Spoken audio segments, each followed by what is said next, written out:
Bunnies designs. This is a live stream with live peoples, so I'm periodically laughing and talking to people, and not just myself. This is a live stream recorded for ustream.tv and also recorded for YouTube for people to watch at their leisure. Monday mornings in the UK is bottle collection, sometimes recycling, so I'll try and give a bark alert because the little man is snuggled by my feet, and so I will try and give a bark alert if I think he's going to do his woo-woo-wooing. So being Mother's Day in the UK, I was given a little bunny because I was running out of paper clips. I couldn't find them. And there is a gorgeous little vanilla, I think it's a bath bomb, but it's in the shape of a vanilla sweet chocolate, handmade chocolate. And it smells delicious. But because it was vanilla and he's a vanilla colour, of course, we're a bit bunny crazy around here because of Thumper. So my daughter's bought me that. So now I have my little paper clips. Sometimes at the back of pages, when you're working, it's a good idea to put a little paper clip at either side so that you're not curling your corners up, because I like my books to stay a little bit neater sometimes, most of the times. And sometimes the pages curl up. So I've got my new little copper paper clips and my little bunny from my girls. And we had a disabled rabbit who looked just like this little bunny here. And he used to have his tongue out all the time. And he spent a good 6 months on his back. He had a little worm in his head. But I used to get, we live in the country, so I used to buy what we call rabbit meat, but actually is dandelion leaves.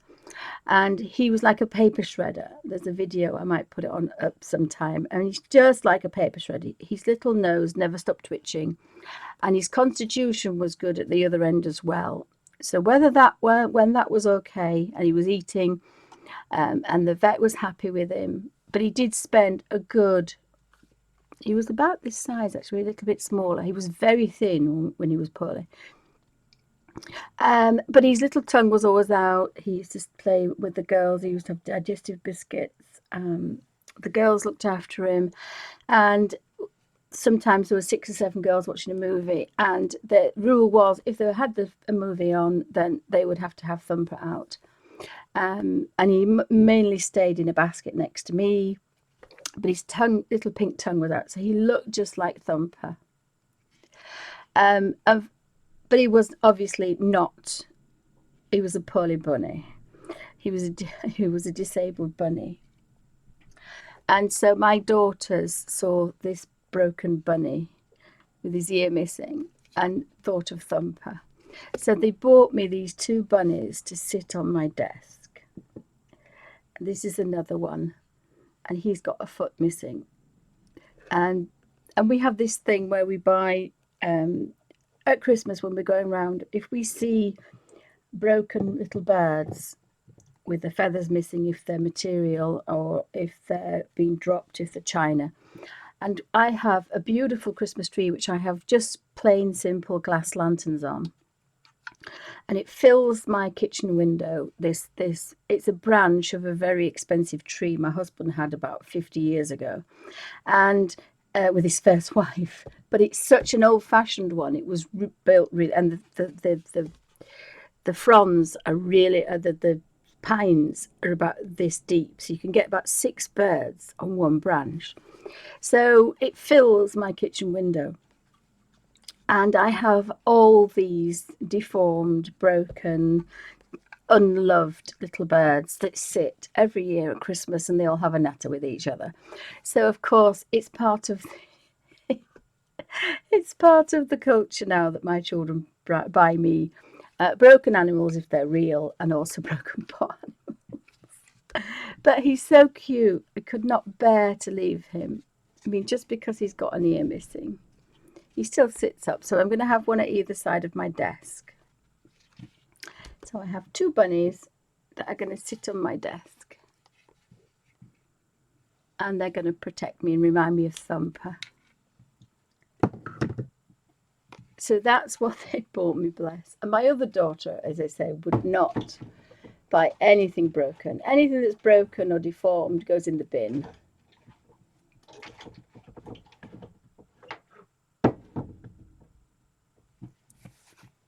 So my little bunnies are going to look up at me. So the other thing we went to is the Works in the UK. And I talked myself out of quite a few colour books because we've got Mythmorphia coming out in a couple of weeks.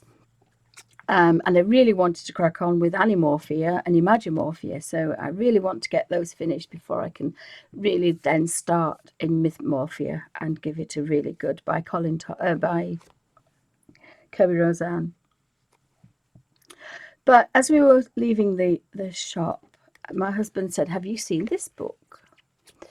And I said, "Oh no, I haven't." And it's very similar to the one that I showed last week, which was how to create fairies from real life. So photographs of children and drawing from real life gardens to make a magical fairylands. And also Enchanting Fairies colour book as well. Again, we were leaving and all of a sudden he said, "Have you seen this one?" So hubby was quite the enabler. And this has some beautiful, beautiful pages through it. So I'm going to go through this one first. Hope everybody's okay. I want to see if I can zoom in a little bit.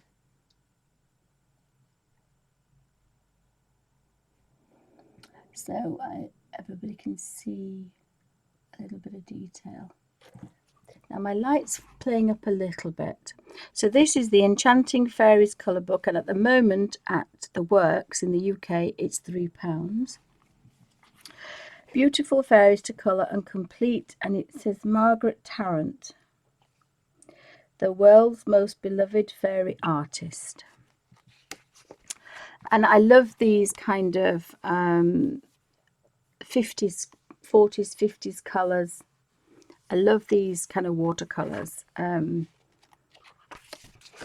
So again, the spine's not been crunched, so it's quite thin paper, but of course I don't work very well anyway, so that's quite good. But I love these beautiful, soft, muted colours. I think they're really, really gorgeous. And of course they will be beautiful to work in the watercolours. And I'm going to be working in my little colour book, my water travel colour book. And so I can take every particular medium I use, whether it's Inktense, Derwent watercolours, there's all sorts of Karen Dashner colour twos. I'll be able to take a small amount of colour and then with the rigger brush blend it out very easily, very quickly, and yet get some beautiful muted colours without having to rework it. So again, I quite like that idea. Things have got to be fairly easy and fairly quick. So there's an introduction about the colouring book, and then every page you have a colour. Oh, the word's gone. You'll have to forgive me, I've only had a couple of hours sleep, so the brain sometimes does not work. So apologies in advance. This is a live stream and it's all impromptu. So I'm making things up as I go along. There's no script. I did want to go through the colour books, obviously the two new colour books. But apart from that, I just make things up as I go along. So there's a lot of waffling, a lot of rabbit dropping trails. So apologies in advance for long waffly videos, but that's what I do. Hopefully in there somewhere is a little bit of inspiration. Somewhere. A colour not a colour swatch. The brain will not work. A reference. There is a colour reference on the opposite side. So that means that, you know, if you wanted to work in things that would go through, that's fine. But if you wanted to do that, it's very easy. You just work backwards. So you would there's nothing on the, well, there's a beautiful fairy on that one, but you would work with this one, which destroys this page, if you want to do it in markers or anything else. And then you've got your reference here for that page.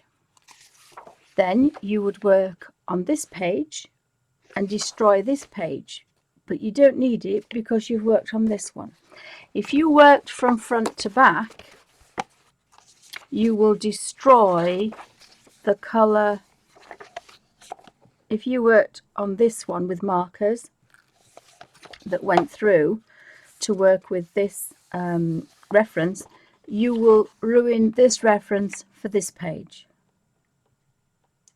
But you can still do it, but what you have to work is back to front. So start at the back,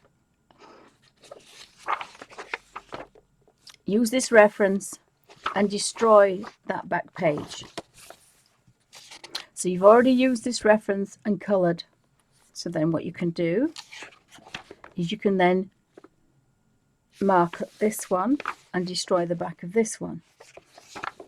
Now I would think they're very, very strong colours of these. So you may find bleed through works both ways sometimes. But again, a good idea is to either photocopy it or try one page. Try a page you don't really like too much, and then if you've ruined it, it's fine. Don't try with the favourite page, because keep your favourite pages for a couple of ways in. And there we have her anyway, so there's already, we have the reference here, so you would be perfectly okay. You wouldn't lose that lovely image. It's about printer page, maybe a little bit thicker than printer page, printer paper.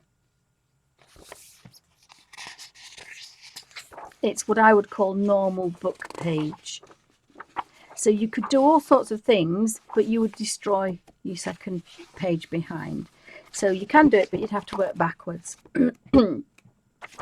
So the first one is Catch Me If You Can.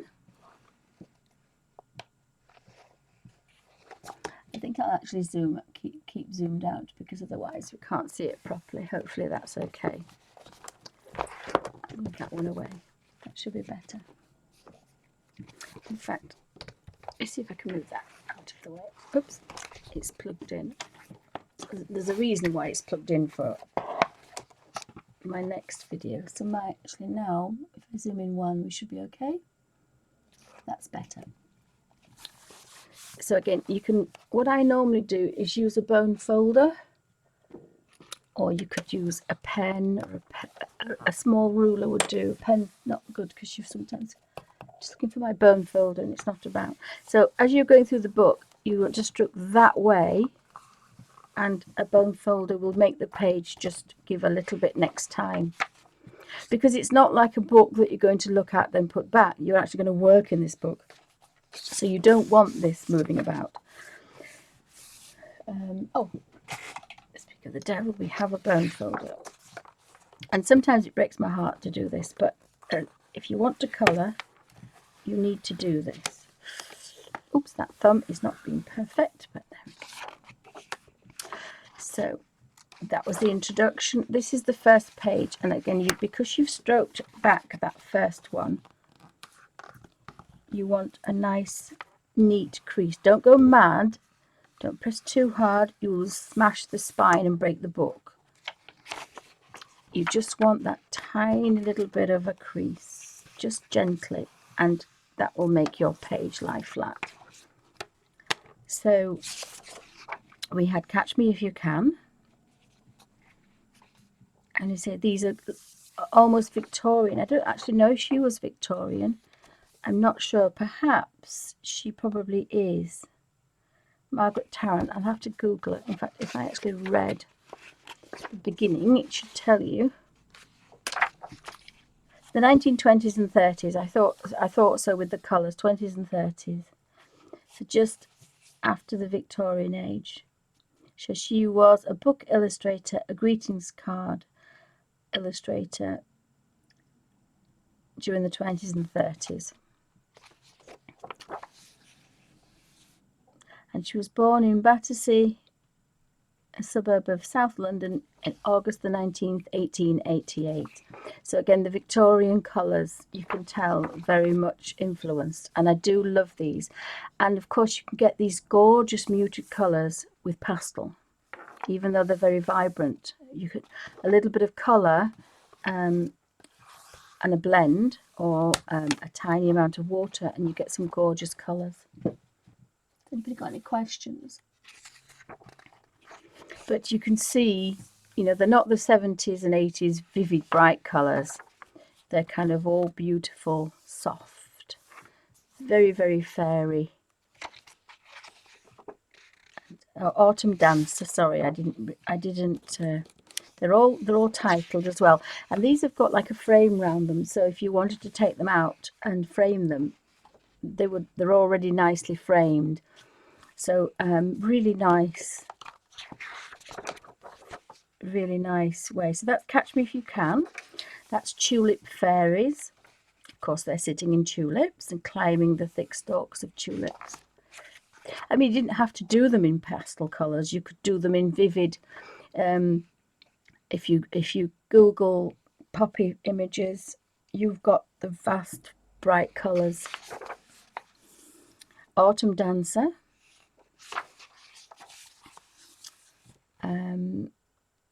Larkspur and Red Admiral. I love Red Admirals. I have quite a few in my garden. Just a very gentle crease pressure will make the book sit nice and flat while you're working on it. Or you could use your paper clips. This is when you want to use your paper clips. Paper clip here and a paper clip there. We'll just keep that page steady. So you didn't have to break the page if you didn't want to. You didn't have to break the spine, rather. This one is Wood, Anemone and Windflower. They're very pretty, those. And of course, that's like the... I can't remember the butterfly's name now. But again, you can use I have this beautiful colour book of butterflies.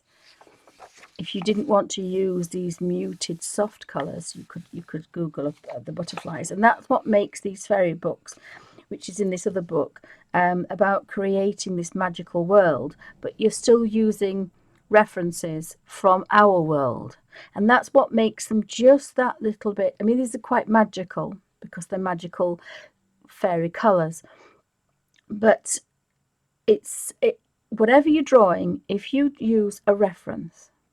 So here you would want to look at a blackberry. Any old picture on Google blackberry, of an orange, butterflies, of a bowl. So you can get all those natural highlights and shadow of somebody holding a bowl, somebody holding a flower, somebody walking, you know, where the light's going. So you can Google figures to say, you know, where the light's coming from. Little things like that. But if you use a reference, the picture will work better. It will instantly look better, and it will work better by using a reference. This one is Lady's Slipper. And they're made from leaves, or petals rather. So that's a beautiful little one as well. So they're very magical, are these. And again, quite Victorian pale colours, which I love. Hazel catkins. I used to love those when I was a child. Toadstool painters. That's quite magical, that one. And again, the detail in the forest behind.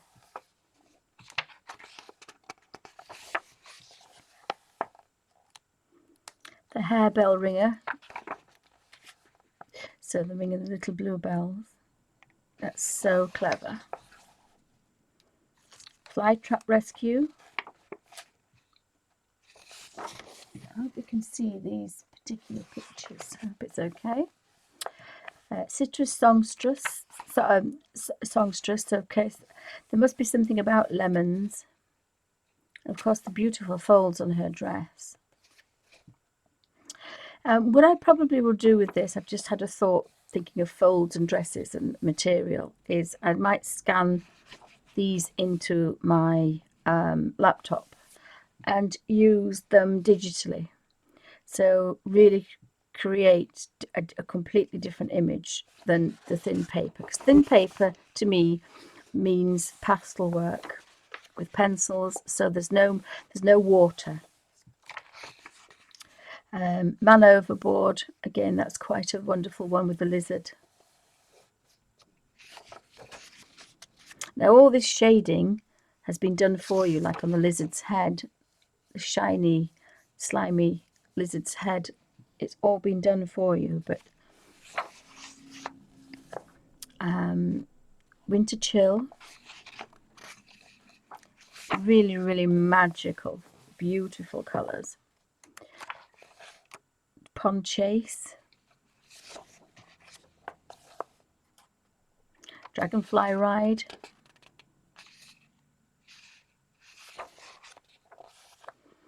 Wild Raspberries,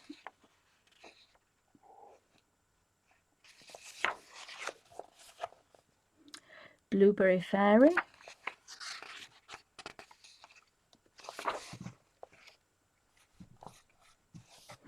Spring is Here. So I can see instantly the Victorian colours, the Beatrix Potter colours, turn of the century. Definitely influenced what she saw and what she drew. And of course, I think this is the same time in the 20s and 30s with Houdini and the ladies, the two sisters that had the famous photographs of the real fairies. And so everything was kind of a magical time for children there, I would think. Water lily fairies, the cherry fairy,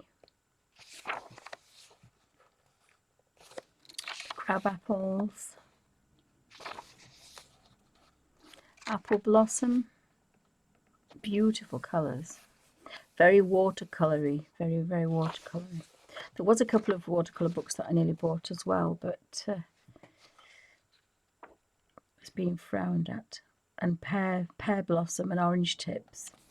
So that's the butterfly. Really, really pretty colours.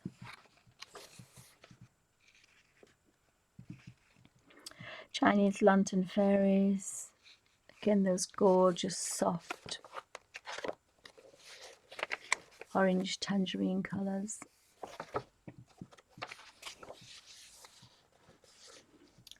Spindleberry fairies. Dandelion fairies.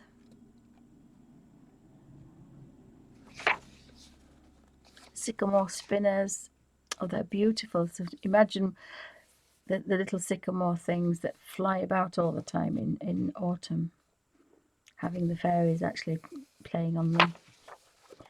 Blissful Innocence, again having a dance. Underwater, Snowfall fairies. Jack Frost, painting everything cold. Mist. The Winds. Sunshine. I love the sunshine one. That's a little girl. Well, I say little girl. It's really, really pretty, is that one.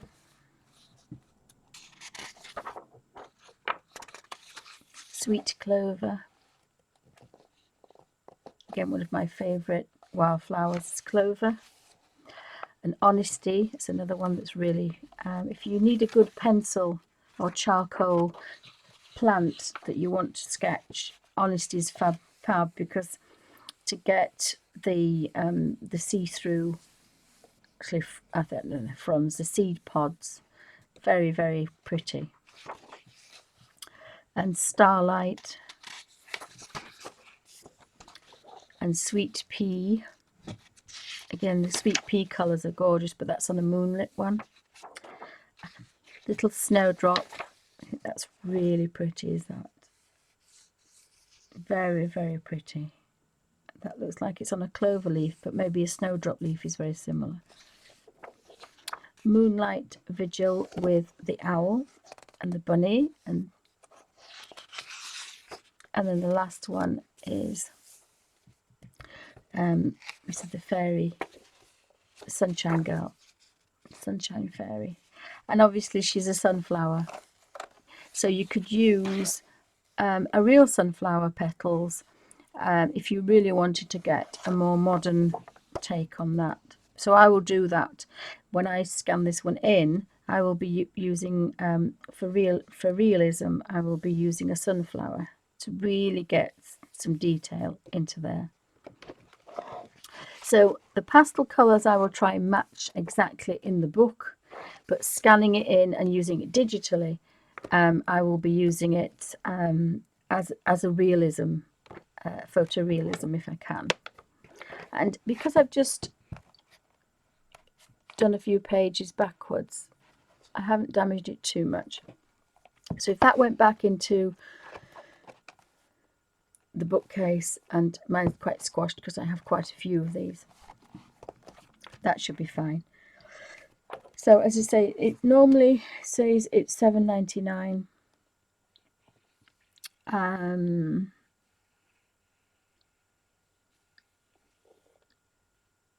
It doesn't give actually who published it, but that's Margaret Tarrant, and so I like to take the price off. Oopsie. But I thought that was quite nice for £3. So my second fairy book was, as a hint, hubby found this one again, £3. It says $22.99. US $22.99, Canada $27.99. Let Your Imagine Take Flight. So this is David Adams. I think that's his fairy art. Painting magical fairies and their worlds. I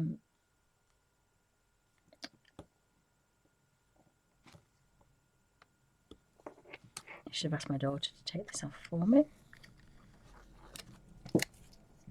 And again, that was £3. So I say hubby found this one, so another good bargain. So I like this one because it shows how to take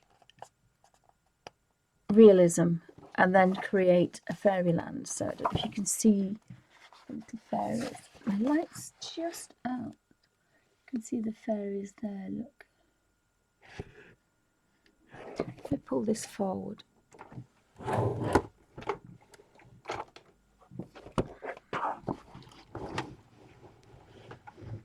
Oops.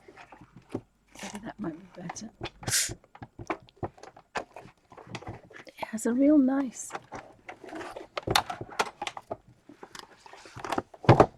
Oops.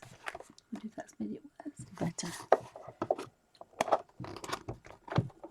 Leaning on my oogie. So it tells about the author, and it's basically basic drawing and painting techniques. So it goes through paints, brushes, paint supports, other painting supplies, basic drawing and sketching, working process, value, basic principles of color theory, color temperature, color saturation, mixing colors, optical color mixing, toned ground, underpainting, glazing, linear perspective, atmospheric perspective, overlapping and composition. So that's about getting your drawing right first. You can always get your drawing right first before you paint. If your drawing's not right, your painting will be pants, always. You can never make, well, you could never say never, but oil paints you can actually go over, but it takes a while. But normally, especially watercolour or gouache, if your drawing is pants, your painting will be pants. And it doesn't matter how long that takes, that process has to be right first. There's no point thinking, well, I'll correct it later. The only way that works is digital art, where you can manipulate it a little bit. But normally, if you are doing traditional drawings and paintings, you must get your drawing right first. It's very much like building a house. It doesn't matter what bricks and mortar you use. If your foundation isn't right, the house will fall down. Very similar to drawing and painting. If your drawing is not right, you will hate the painting and spend hours doing it. And you'll just get frustrated. So if you can't get it right, go away, rethink it, and redraw it. Because the second time you draw something, it's always going to be better than the first time because you've ironed out half the problems. The second time you draw it, you're looking at the fresh problems and you can readdress them. And that's the easiest way to do it. If you're not happy with the drawing and it's never going to be right, just draw it again. And if you draw it 3 or 4 times, by the time you've drawn it 5 times, it will be perfect. If you want a perfect drawing. Part 2 is drawing and painting magical fairies. So again, there's fairy features, hands and feet, drawing the basics, female figure, drawing the basic male figure, skin tones, hair type, fairy wings, flowing hair, fairy clothes, basic flying pose, sitting pose, flowing garments, sparkles, light and magical effects. And then it says the demonstrations are curious fairy, baby fairy, warm colour scheme, cool colour scheme. And then part 3 is fairy painting worlds. So you've got demonstrations, you've got water lilies, wildflowers, deciduous trees, evergreen trees, grass, butterfly, birds, bumblebee, reflections, mushrooms, waterfall, clouds, rocks and rainbows. And then part 4, demonstrations, lily pad scene, woodland scene, autumn scene, garden scene and rainbow scene. And then there's gallery, conclusion and index. And the colours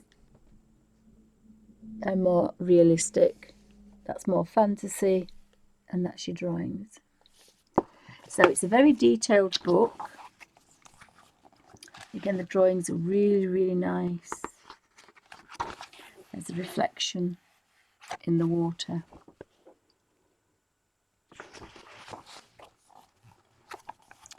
So it tells you about basic drawing things. And it shows you about the palettes, what colours are used.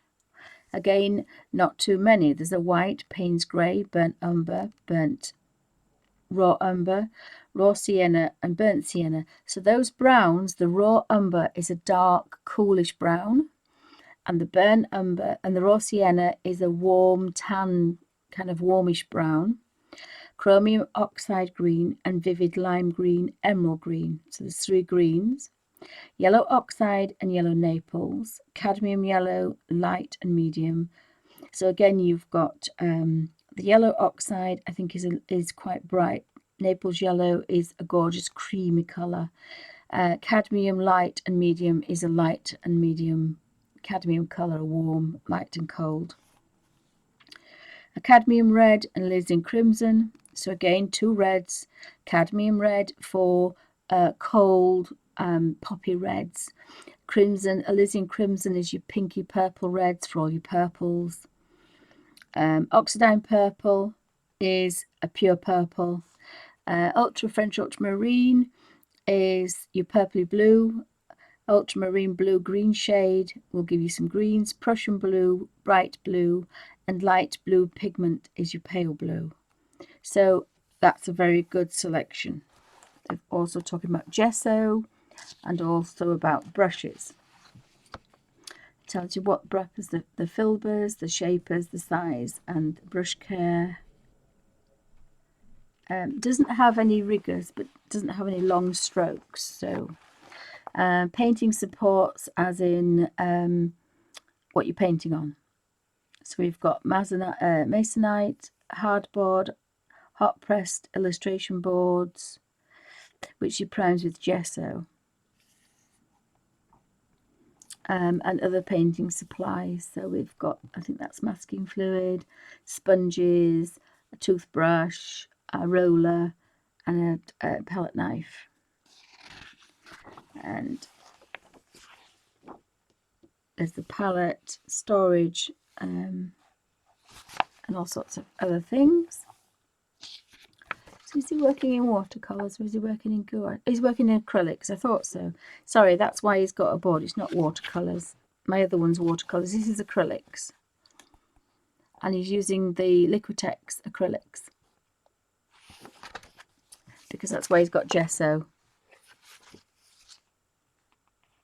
I wouldn't personally use sable because I'm a cheap Yorkshire lass. If I'm using sable, it would be for the fine detail. So again, sketches, value, which is light to dark. The one thing I've always done is, if you are creating a painting and you look at it and you're not sure if it's right or not, either take a photograph of it, or if it's A4, print it out black and white. And if you print it out black and white and it looks good, then the tonal values are good. That's the easiest way to find out. If you have a photograph, turn it onto grayscale. If it looks perfect in black and white tonal wise, then it is. It's your colours that are wrong. So you can always rearrange things, but when you finish a painting, if you look at it in black and white, you can instantly tell if there's anything amiss. So again, he goes through the colour mixing, and this is quite good because he has his blues, his blue violets, he has his 2 reds, and he has his yellows. And goes through a little bit of colour mixing. And then we've got optical colour mixing, which is you just put 2 colours together. Surratt with his dots was very good with that. Just bright coloured dots pushed together to each other, and your eye optically mixes them together. So this is about toned ground. So this is about gesso. If you want to do very, very, very, very, very fine detail realism, photorealism, you can gesso as normal and then sand it, then gesso, then sand it, then gesso, then sand it, till eventually it's like glass. If it's like glass, you finish, you can get the finest detail. If it's rough, it's not always that easy. Then talk about glazes and building colours up, building tonal shades, scumbling, clouds, creating fog, all sorts of really interesting things. Linear perspective, atmospheric perspective. He doesn't talk about the rule of 3, but to have a look at a painting, if it works, divide it into 9 squares, whatever size it is, equal squares. And you don't want to have things in the middle, you want to have things off. But the rule of 3 is a very good rule. So that's another painting perspective composition. Oh, here it is. Look, there we go. Every good book has the rule of 3. The rule of thirds. The diagram of the rule of thirds shows where the focal points are located. So they're never smack bang in the middle. They're always here. And the horizon line has to be between those 2. It can't be any higher and it can't be any lower.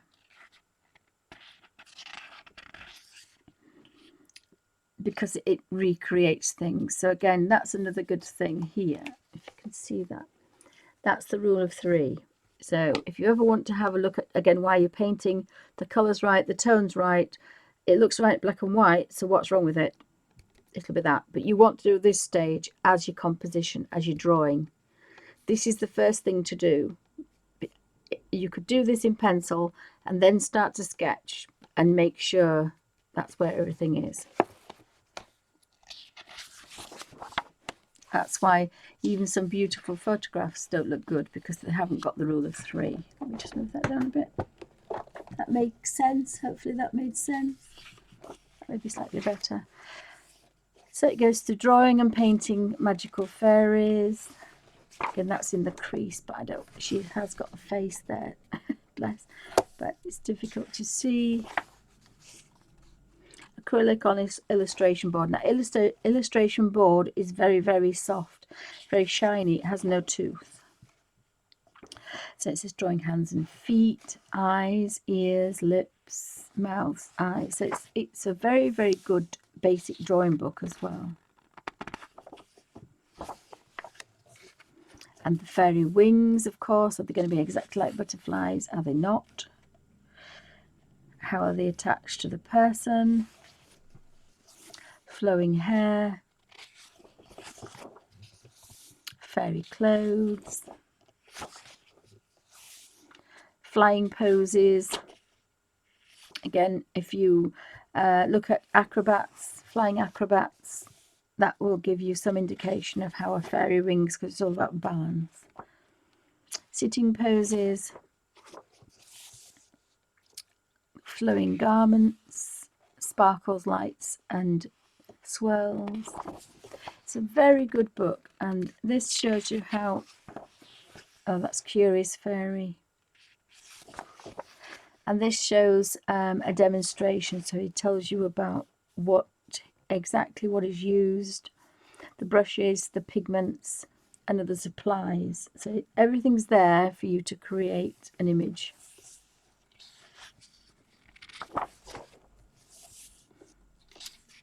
And so he's got three, I think there's 3 demonstrations, and how he works them.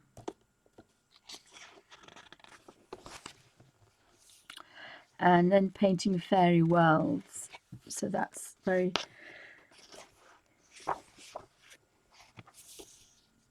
again, illustrated how he works.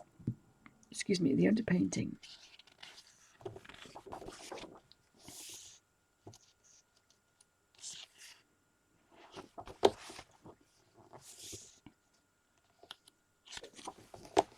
So it's a beautiful book, and it gives you some wonderful illustrations, and it also gives you some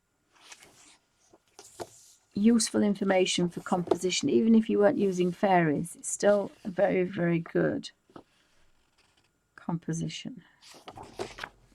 And colour, and how to start painting, because sometimes when you want to start a painting you just want to get your paints out, which is fine, but it depends what you want at the end of it. If you want something to look okay at the end, then you need to put the work into it. Most of the masters, the master painters, used to always do sketches and watercolours first before they started, because a lot of them were poor and a lot of the materials were, they had to be frugal with them. So a lot of them did lots of sketches to work out problems, to make sure that composition was just right. It's not a case of picking a pencil up and going for it. You have to have a little bit of a thought about what you want.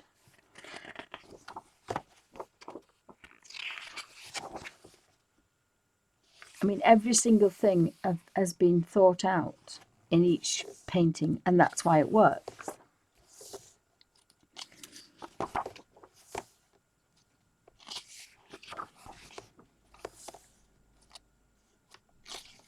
So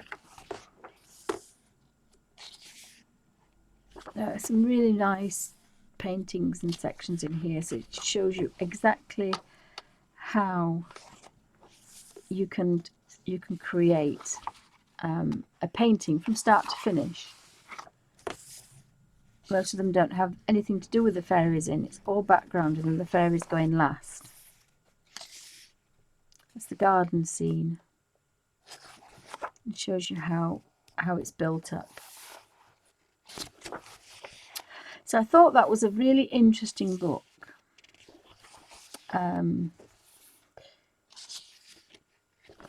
I have a couple of photographs that I had when the girls were little, and I always thought I'd turn them into fairies. So I may actually go back to those. I'm going through some old photographs as well, so I may start to do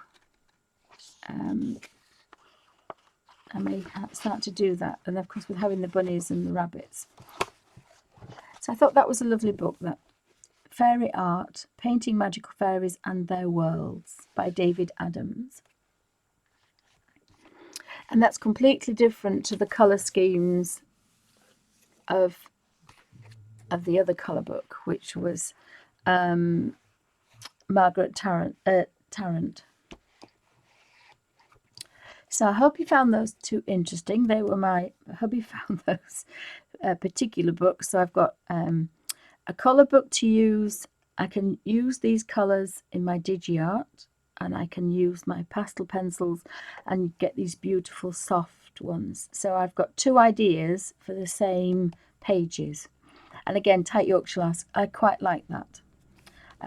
So I can still work with DigiArt the same pages, which I really like doing that, because sometimes I don't really want to be bothered with the pastels. So and I can still colour in my DigiArt. So that's going to actually work in lots of ways. And then once I've finished this book, hopefully my fairy compositions would be better, so that if I want to draw my own art, that's another step forward.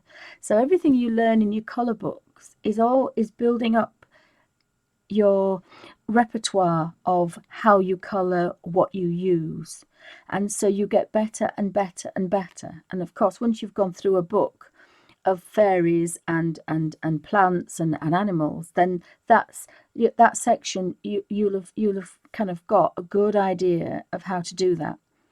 And then when you come to something else, you might have a picture of a person sitting. The backgrounds will be a fairy or a flower or a bird, some plants. You've already done that, so you're halfway to doing it. You then just have to learn about posture and faces and skin tones and clothes.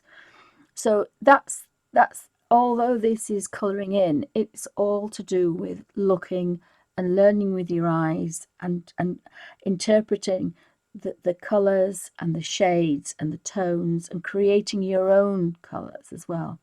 So it's all to do with making your art better and learning.